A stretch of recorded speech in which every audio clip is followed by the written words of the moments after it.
Okay, so here's the haul from today's garage sale.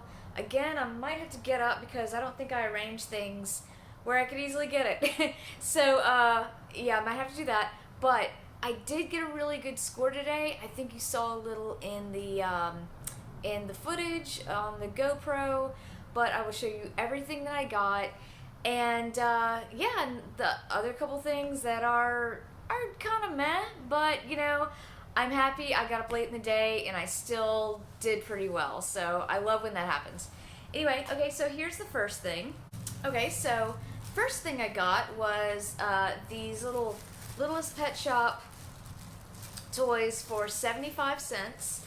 They were just in a box and I grabbed them because I know you can do pretty well with Littlest Pet Shop. However, okay, these are so dirty.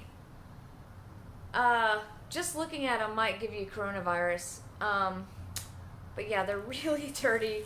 They've got like just gunk all, not gunk, but like just like someone played in the dirt with them. But unfortunately, not all of them I think are Littlest Pet Shop.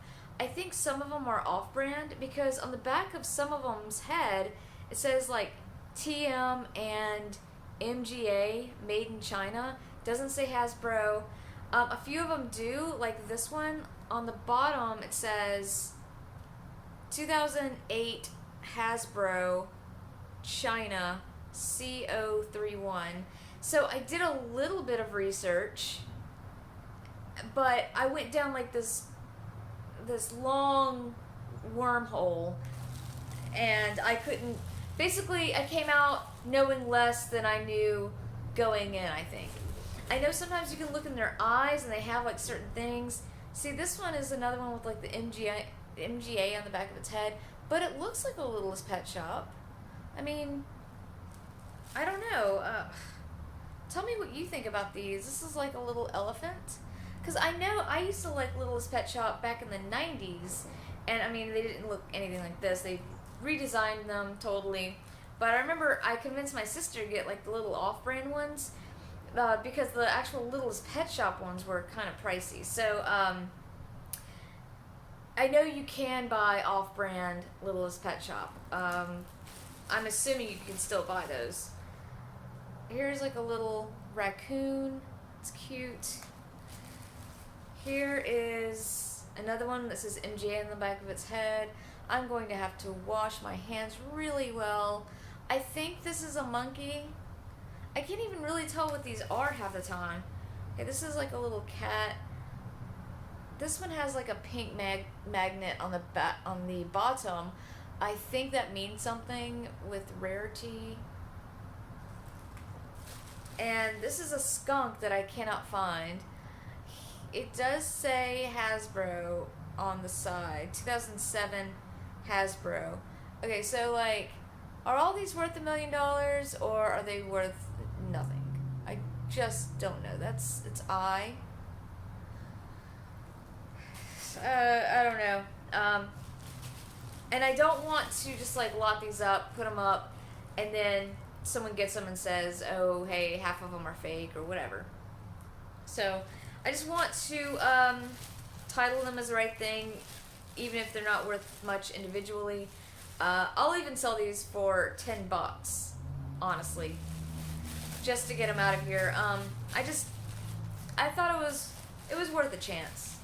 Okay, the second thing, this is pretty cool. Okay, so it's a modern postage stamp album. It's copyrighted 1949. And it does have several stamps inside. It has, of course, a lot from the United States, but it also has some from, like, Argentina. Mostly European countries. I thought there was... Okay, there's a couple from Germany that has Hitler on it.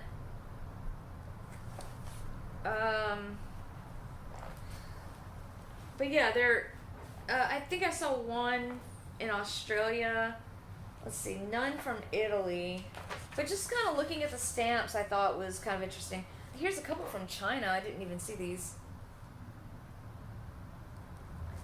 But yeah, I mean, I see some of these online for like $20, but a lot of them, they say they have like hundreds of stamps in them, and I know if there's 100 stamp, I don't even think there's maybe 50 stamps in here. So that's probably going to hurt the value. So this might go for 15 to 20. I'm thinking I got it for 50 cents. So I thought that wasn't a bad price just to take a chance on it. I loved the like Art Deco looking art here and lettering. So yeah, I thought that was pretty cool. Okay, so the third thing is my big score for the day. Hey guys, so I'm super sorry about this like weird hard cut that I just did, but when I was explaining the cool video game system that I found, I thought I could do a little bit better of a job.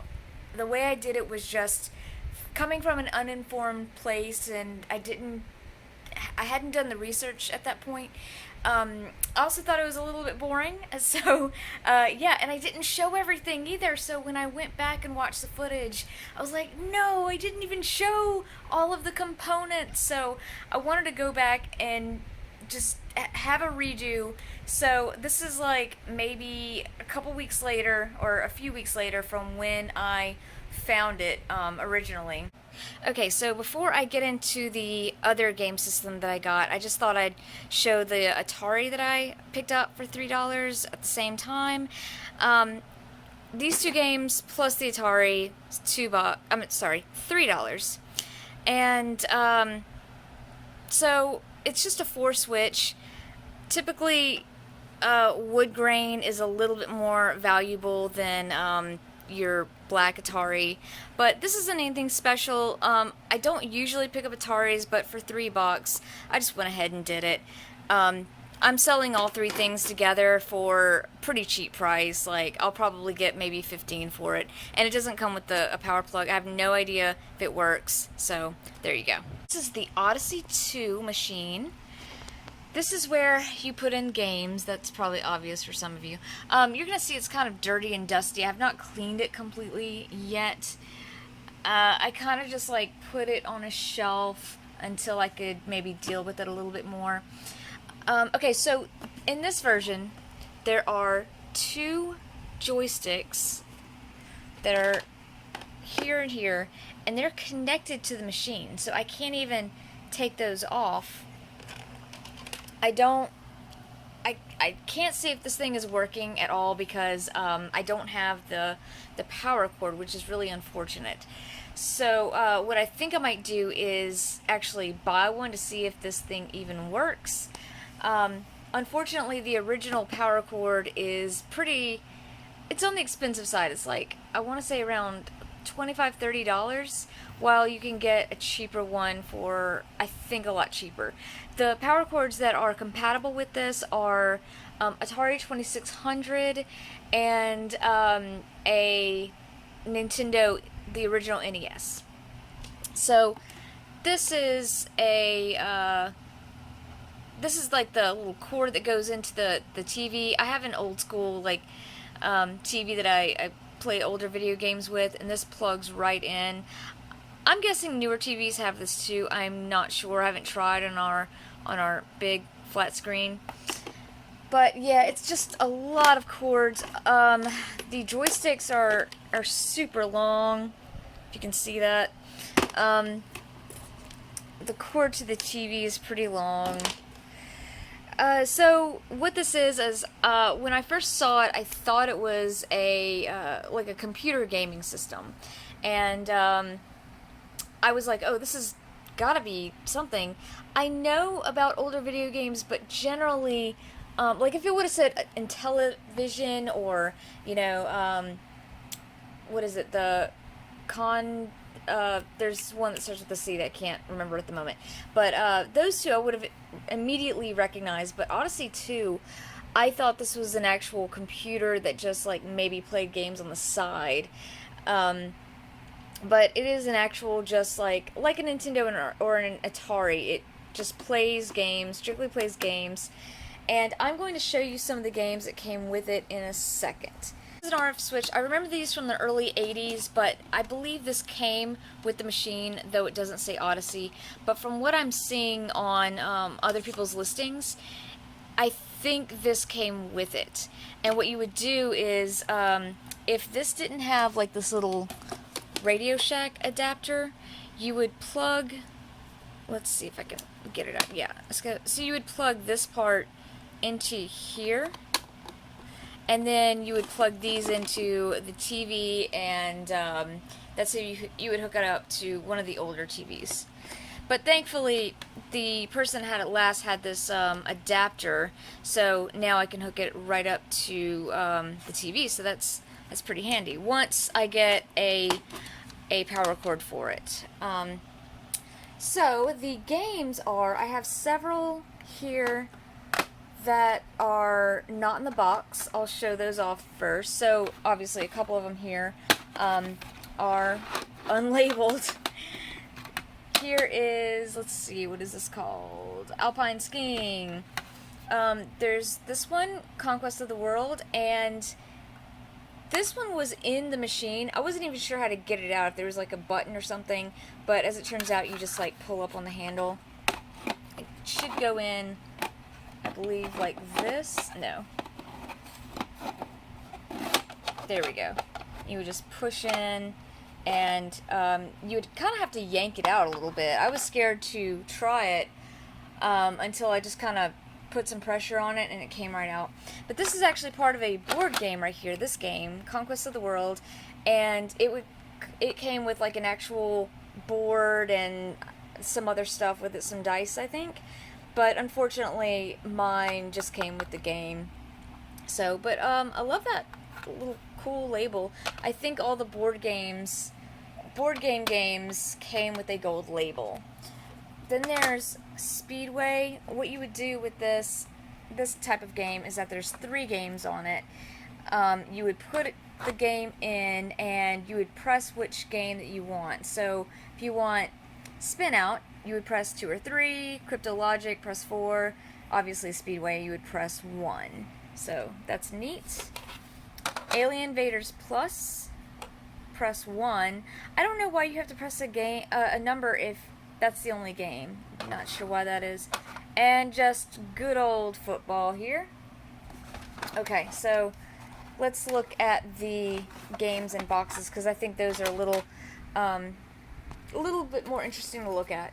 Now, the reason I even saw this machine is because I was looking at these and I thought they were computer games or old computer manuals or books. And I guess I was attracted to the bright colors, but I started messing with them and I was like, oh, these are like games or something. And the lady was like, oh, those books are only 50 cents a piece. And I said, well, I saw the system and I realized like these are all games for it. And I asked her how much for the whole thing, and she said $5. So I got this entire thing for $5, which I'm not sure. I haven't looked at the footage yet on the GoPro, but I think you hear all that. So every game in its box has the manual to it. Some of the manuals are in really good condition, like I would consider this in pretty good condition. Inside, you'll see examples of what the game looks like. And what this one is, Pickaxe Pete, it's kind of like an old Donkey Kong ripoff. They would often do that, like with another game called Casey. It's like a Pac-Man ripoff. But, yeah, like, so it's kind of cool that they all came with the manuals. Obviously, it's like part of a label. That might be part of something I was looking for, actually. But yeah, so all the boxes came with a manual. I'll just put that aside for now. The next game is Casey Munchkin. So I think this is like a franchised game that they were trying to use to compete with Pac-Man. It's got the mazes and everything. Manual is right here. All the boxes kind of look exactly the same. But that's a little example of what it, very Pac-Man-esque. I mean, even the Casey guy looks like Pac-Man, just like maybe different colors. And I know on one of these Casey games you can actually make up your own mazes right on the game. So, yeah, super neat. I guess you just munch up ghosts like in Pac-Man. How many munchies can your munchkin munch before your munchkin's all munched out? Myriads of different mazes. A lot of munching. A lot of munching there. So then, okay, so this game is in really poor condition, at least the box is. Oops. So this is actually the most valuable of all the games that I have. I think, I want to say 17 games? 13 games, maybe. So, yeah, here's Attack of the Time Lord, and it's voice enhanced. So I think you needed an extra component to hear the voice. But, yeah, so here's the back of it. Kind of tells you a little bit what it's about. I have no idea. It's very simplistic. And also, these have the same kind of characteristics as Atari games, where the front looks like the front looks amazing. Like, that looks like a really fun game, for the most part.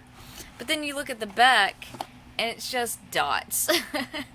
So, yeah, unfortunately, this game is the most valuable, but I think it's just the most torn up. It's just barely hanging on there.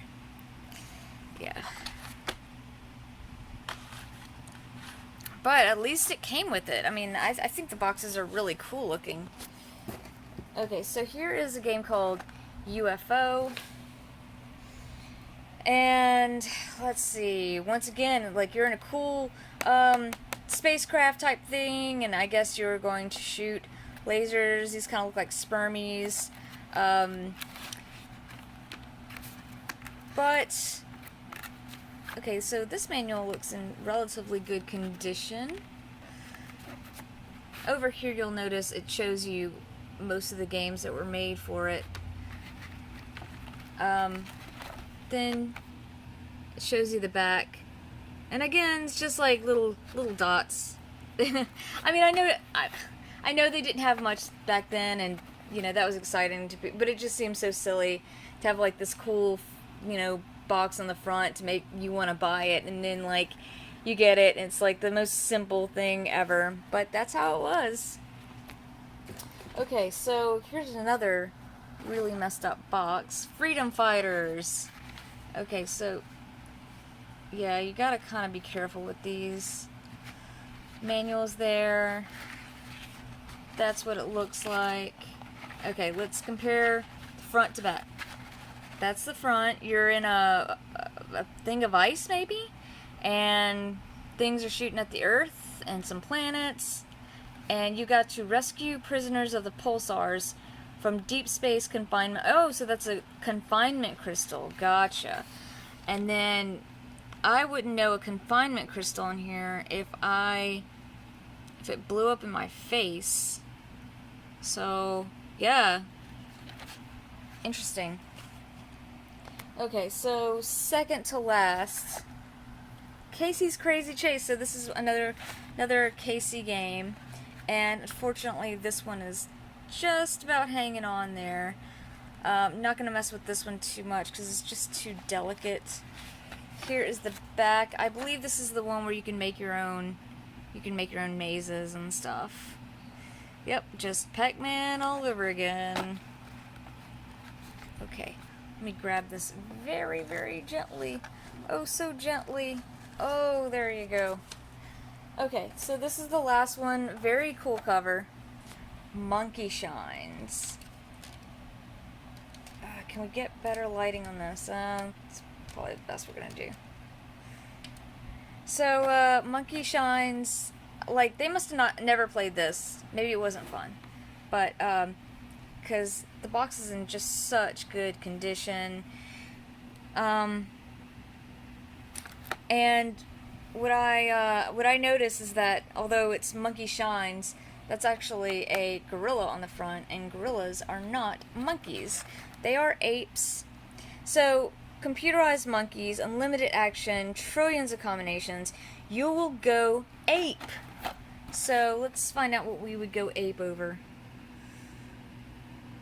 Okay, it's like a maze type game. Puzzle games filled with action-packed monkey business. You'll go ape over monkey tag, monkey chess, tailspin, shut-eye, and bananas.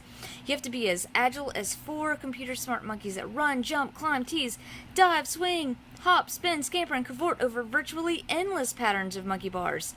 There are literally trillions of possible combinations. Skill levels increase automatically, or choose a different skill level at any time. On-screen digital scoring with memory for high game in series, full sync, sound, action, 1, 2, or 3 players. So yeah, neat. Very neat.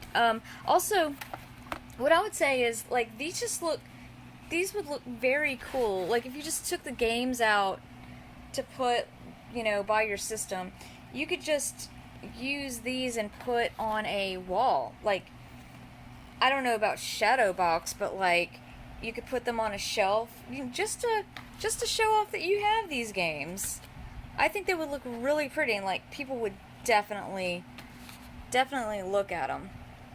I mean, once this like plague is over and people can actually come to your house and everything. So yeah, that is the Odyssey II machine. That's all I got. And I hope you enjoyed. You got something out of that. Let me know if I should definitely get like the power cord, although I think I'm pretty dead set on getting it. Or, you know, maybe I should just sell it as is. What I think I'm going to do is I actually have these boxed games listed by themselves. There's 7 of them, and I did list them really high. I listed them for like $100 with best offer. I promise you I won't get that. I'll probably more get like 50 to 70, but I'm just kind of like putting that number out there. As for the rest of it, what I will probably do is like bundle the system and the other games together. Like, just put like these, how many do I have? 3, okay, 7 games there. And yeah, maybe sell this separately.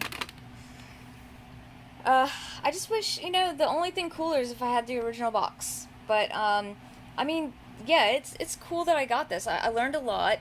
I got to do research on a really old video game system, and I mean, that's what I love about the resale game. It's like, every time you go out, almost, you're gonna learn something new about an item. I mean, it happens to me constantly. Sometimes you gotta do a little extra research, a little extra work, but like, it's so worth it. I would have never known this thing existed. By the way, this thing did come out in 1980, so all these games are from like 81, from around that time period, 80 to 82, I think. Tell me what you think about the system or whatever I have here, and I would love to know what your comments are. You don't even have to like or dislike. You can do what you want, but definitely leave me a comment. Alright, thanks for watching, guys. Bye.